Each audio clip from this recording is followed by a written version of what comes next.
You got guys that punch hard and hit hard, and you got guys that come out and win a few rounds. But nothing really was tough. Okay.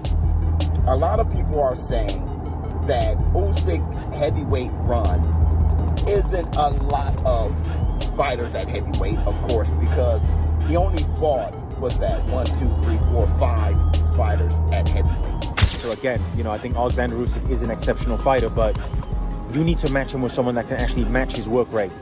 Okay, and for me, Andrei Caballero can match his work rate. He's going to go to the body. He's going to follow a game plan. Floyd Mayweather isn't buying the hype surrounding the new wave of boxing stars, especially Alexander Usyk. As usual, Mayweather holds firm in his belief that no fighter, past or present, surpasses his legacy. He doesn't see Usyk as being on his level and argues that his own spotless record, dominance across multiple weight classes, and decade-long reign put him in a different league. While fans rush to include Usyk among the sport's all-time greats, Floyd believes Usyk hasn't faced the same elite competition and isn't deserving of GOAT discussions, at least not yet. At the end of the day, I'll let you know, there's no fighter that will ever be better than me. There's no fighter that wasn't better than me before me or after me or when I'm long gone. I'm the best. Critics like Showbiz, the adult, have taken a closer look at Usyk's resume and say it doesn't quite stack up to the hype.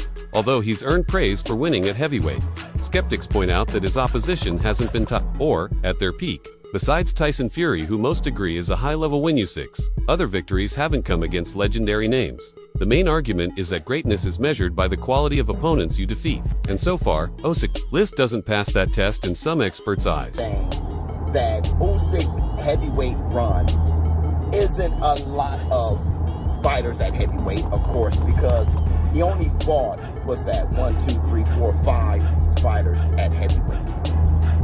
But they saying that it's full of quality, right? I want you to understand, full of quality. Witherspoon isn't an all-time great heavyweight. His brother, Tim Witherspoon, you can argue. But Chance Witherspoon, no. Derek Chisora is not an all-time great heavyweight. He's not. He's a fantastic competitor, but if you look at who he fought and look at who he lost to, Chisora is not an all-time great heavyweight. He's not. Dubois is not yet an all-time great heavyweight. Look at who he fought, who he struggled with, who he lost to. Dubois is not an all-time great heavyweight. So we're left with, when you say quality, we're left with Tyson the Gypsy King Fury and Anthony A.J. Joshua. Now, if you guys think that AJ is an all-time great heavyweight, you can. I can understand that. I definitely can. There's an argument to be made. But Anthony Joshua, when you think about him and a lot of ops from other great heavyweights, Anthony Joshua lost to the likes of Ruiz, been knocked out by Ruiz, was knocked out by Dubois.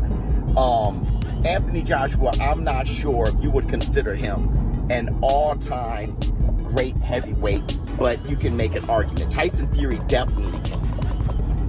So beating Tyson Fury twice is really Usyk's claim to fame. It's his thing. And some experts argue that Usyk's true edge isn't his list of opponents, but his technical mastery. They point to his slick footwork, brilliant defense, and exceptional boxing IQ traits that separate him from many of today's champions.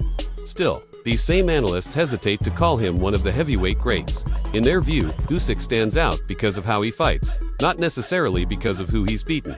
That leaves his all-time status in question, despite his impressive performances and clean victories across divisions. But let's talk about Usyk. His performance was okay, that's number one. And many of you say, well, Usyk is a top 10 all-time great heavyweight. I don't agree. Because Usyk has only had like 7 heavyweight fights.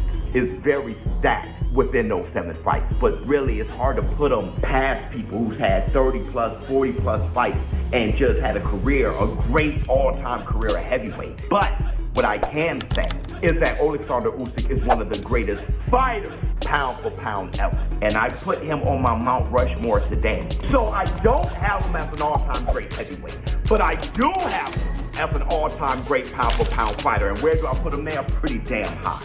Another viewpoint gaining traction is that many of Usyk's wins had as much to do with his opponent's poor strategies as his own excellence. Critics claim that several of his challengers failed to adapt or learn from previous mistakes. Even in recent boxers like Joe Joyce and Michael Hunter, some say, could have had better results with sharper game plans and more discipline. Instead, they entered the ring underprepared and failed to respond to Usyk's style, making the victories look easier than they might have been against better prepared foes. A bit harsh on Daniel Dubois after the fight, and I actually think I'm, being fair in being a bit harsh on him. I think Daniel Dubois is an exceptional fighter, but there is something, where it's a confidence thing. And I think Alexander Usyk, give him a lot of credit. His jab looked exceptional on Saturday. And really that first, jab that landed on Daniel Dubois, it snapped his head back, and it was a powerful jab. It actually reminded me of Artur Beterbiev's jab when it's, when he really snaps it. And it was obviously a very powerful shot. So I think Daniel Dubois, I think he was confused by Usyk, and I think, he just looked so discouraged to me. Again, take nothing away from Alexander Usyk. I thought it was an exceptional performance. And to be honest, he really didn't even get out of second gear. And he didn't even need to. Now, obviously, there's a lot of, talk about what he's going to do next. In my opinion, really, there's only one fight that I would actually want to see. For me, that's Adrian Caballel. I think Adrian Caballel is someone that, number one, knows how to go to the body. I think if Alexander Usyk does have a weakness, it is the body. I think Adrian Caballel can follow a disciplined game plan.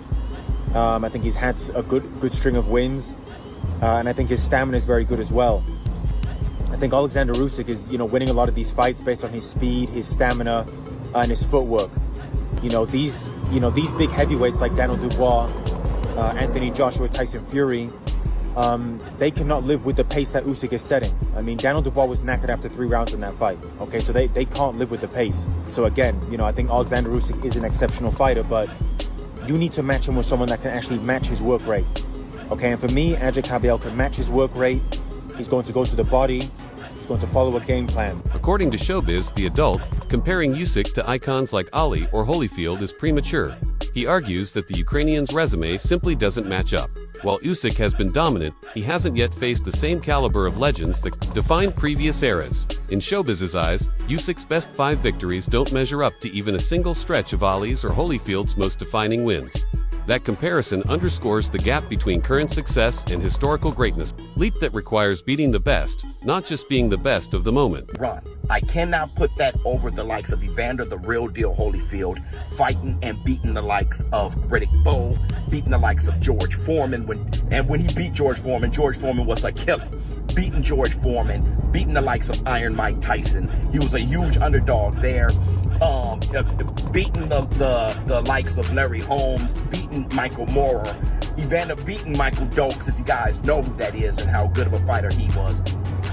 Evander the Real Deal Holyfield has a different brain. I cannot put Usyk with his 5 heavyweight opponents over heavyweights, great heavyweights who made careers at heavyweight.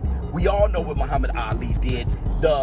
Muhammad Ali beat the who's who of heavyweight greats. He fought them all and he beat them, okay? But then you have guys like Larry Holmes who have beaten the Ernie Shavers, who have beaten the Ken Nortons. You have the likes of Jack Johnson, which when you look at his box rec, you see his record and you don't know what he had to overcome to be so great.